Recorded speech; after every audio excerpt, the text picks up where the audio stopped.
Gimana ini ngebanguninnya harus sekolah pagi, sementara anaknya baru tidur. Hai, assalamualaikum, welcome back to channelnya Mamiko. Kita sharing bareng lagi yuk di Baby and Kids Sharing.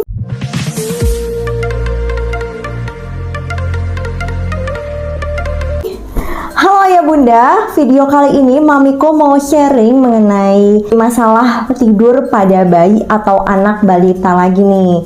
Kenapa sih sering ngebahas masalah tidur atau cara mengatasi atau memberikan tips mengenai bayi atau balita yang susah tidur? Karena berdasarkan pengalaman Mamiko sendiri, memang untuk menidurkan bayi atau balita itu membutuhkan ekstra kesabaran. Untuk kali ini Mamiko akan bahas mengenai kalau anak tidur gelisah atau night terror tuh gimana di malam hari, apakah mengalami insomnia karena suka tidurnya tuh malam ya, kadang-kadang pagi susah bangun. Apakah insomnia ada pada bayi atau balita? Mamiko akan sharing di sini, bahas secara tuntas dan akan memberikan tipsnya gimana sih cara mengatasi anak yang susah tidur. Apakah itu karena faktor insomnia atau bukan ya? Mamiko akan sharing semuanya. Tapi sebelum Mamiko mulai sharingnya, seperti biasa ya bunda, jangan lupa di subscribe dulu dan aktifin lonceng notifikasinya supaya ayah bunda semua tahu kalau ada video baru dari Mamiko. Enjoy this video and just keep on watching. Mamiko juga mau mengingatkan ke ayah bunda semua kalau di sini Mamiko bukan dokter, hanya sekedar sharing pengalaman aja, memberikan tips untuk ayah bunda karena sebagai ibu dua anak, alhamdulillah Mamiko udah punya pengalaman. Dan anak Mamiko dua-duanya jarang begadang ya, jarang tidurnya tuh sampai malam, kadang sampai pagi gitu. Bahkan kondisi sakit pun paling tidurnya tuh hanya kebangun gelisah kayak gitu, tapi tidak begadang ya, tidak sampai tidur jam 2 malam kayak gitu, enggak. Aku akan bahas mengenai insomnia dulu. Apakah benar istilah insomnia ini juga ada pada bayi dan balita? Apakah terjadi pada bayi atau balita? Jawabannya adalah tidak benar ya bunda. Tidak ada bayi atau balita itu dikatakan insomnia. Lalu kenapa bayi atau anak balita itu suka susah tidur? Ada yang tidurnya jam 2 malam, ada yang tidurnya sampai pagi baru tidur. Kenapa seperti itu?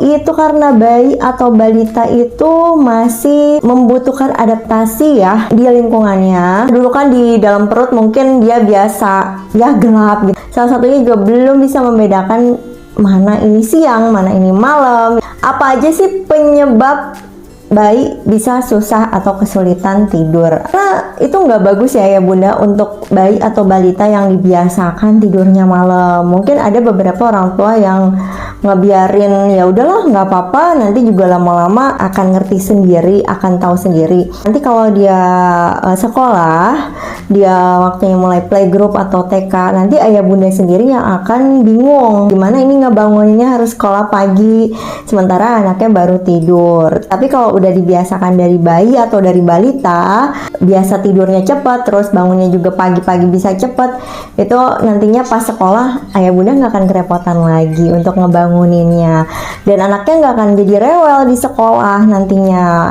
Anak dengan kondisi kesulitan tidur itu biasanya terjadi seperti ini ya ayah bunda, bangun secara konsisten 3 kali berturut-turut di malam hari tengah malam, membutuhkan waktu lebih dari 45 menit atau bahkan 1 jam lebih untuk menenangkan anak yang terbangun misalnya, yang rewel di malam hari. Kalau misalnya susah untuk tidur lagi lebih dari 1 jam, itu akan keterusan. Dan yang terakhir, ada rasa stres atau ada tekanan yang membuat dia tidak nyaman dan jadi susah tidurnya. Beda lagi dengan penyebabnya. Penyebabnya tuh apa aja ya? Penyebabnya yang pertama, bayi atau anak merasa lapar. Apalagi bayi itu masih doyan-doyannya ASI gitu misalnya, lagi doyan-doyannya sufor, belum empasi ya. Khusus bayi yang doyan nyusu ASI maupun sufor itu harus benar-benar merasa kenyang baru dia tidurnya nyaman. Seperti anak aku ya, baby Sha, itu nyusunya kuat banget.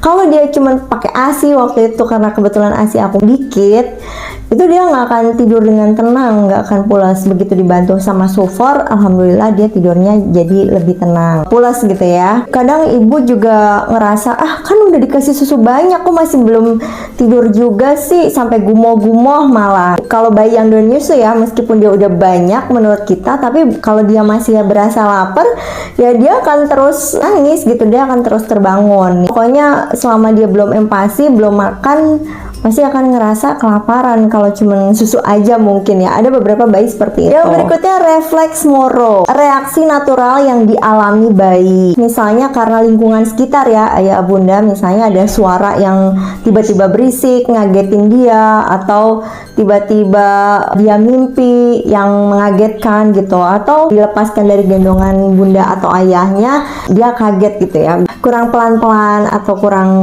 hati-hati ayah bunda, jadi dia terasa kaget. Bayi itu masih sensitif ya, jangan kan bayi balita pun masih seperti itu ya bunda, masih suka kagetan, tiba-tiba nangis, bikin nakutin gitu. Itu menyebabkan bayi atau balita itu kadang-kadang suka trauma juga, suka stres kalau tidur gitu, jadi kadang-kadang suka tidurnya susah. Nah, gimana cara ayah bunda tuh mengakalinya supaya bayi bisa tidurnya lebih nyaman, lebih tenang, dan gak susah tidurnya. Berikut adalah tipsnya gimana cara mengatasinya. Yang pertama, berikan kasur atau alas yang nyaman. Semua orang juga pasti inginnya seperti itu ya, apalagi bayi, apalagi anak-anak gitu, pasti pengennya yang nyaman. Bayi atau balitanya mau tidur, sebaiknya ditebah dulu ya, atau dibersihin dulu tempat tidurnya dengan sapu lidi, supaya tidak ada yang ngeres-ngeres, yang kotor-kotor, atau enggak ada binatang-binatang kecil. Itu sangat mengganggu. Kasihan bayi atau balitanya nanti kalau misalnya gatal-gatal kan dia jadi nggak bisa tidur juga ya ayah bunda. Jadi bukan faktor kasurnya harus mewah, kasurnya harus bagus gitu ya, yang penting nyamannya tuh bersih, terus terawat. Lalu yang kedua, kamar yang nyaman.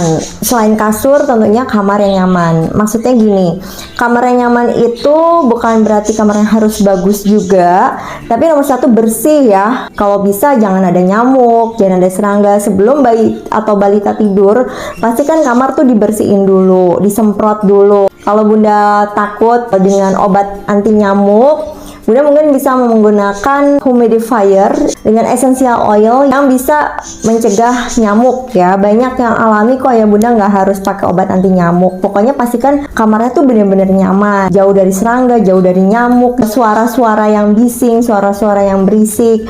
Kalau misalnya memang tinggalnya di pinggir jalan raya, kalau bisa cari untuk alat kedap suara, gimana caranya supaya tidak terlalu berisik ke baby atau anaknya. Lalu penerangan juga itu menjadi faktor yang penting ya. Jangan terlalu terang. Kalau bayinya mau atau anaknya mau tidur, agak diredupin ya, cari lampu tidur gitu. Jangan terlalu gelap juga, nanti bingung juga ya anaknya. Terus pendingin dan penghangat ruangan, itu juga faktor yang mempengaruhi kenyamanan kamar.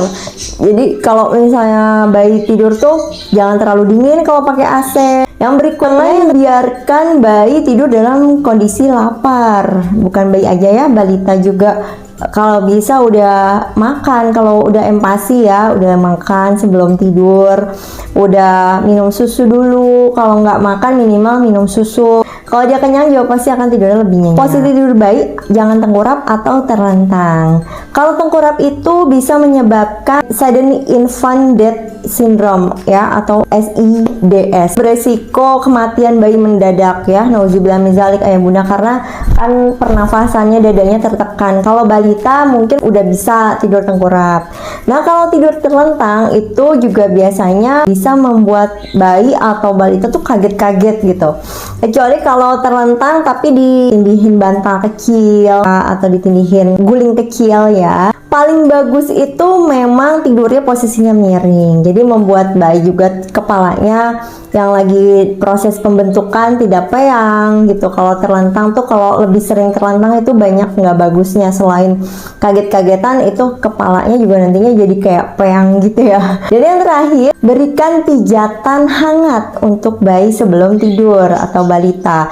Sampai sekarang baby Sya itu udah usia 3 tahun lebih masih dipijit kalau habis mandi sore atau kalau mau tidur. Jadi pijit dulu pakai minyak kutus-kutus, pakai eukaliptus atau minyak telon ya, pijatan-pijatan kecil gitu supaya tidurnya tuh lebih nyenyak. Pastikan kalau bayi itu merasa capek mungkin ya, karena tiduran mau di kasur. Nah kalau balita itu apalagi seusia baby satu lagi aktif-aktifnya, dia capek banget ya kalau tidurnya nggak dikasih pijatan, sentuhan pijatan kecil dulu, kayaknya agak kurang enak gitu, agak gelisah karena badannya nggak enaknya tuh karena kecapean ya.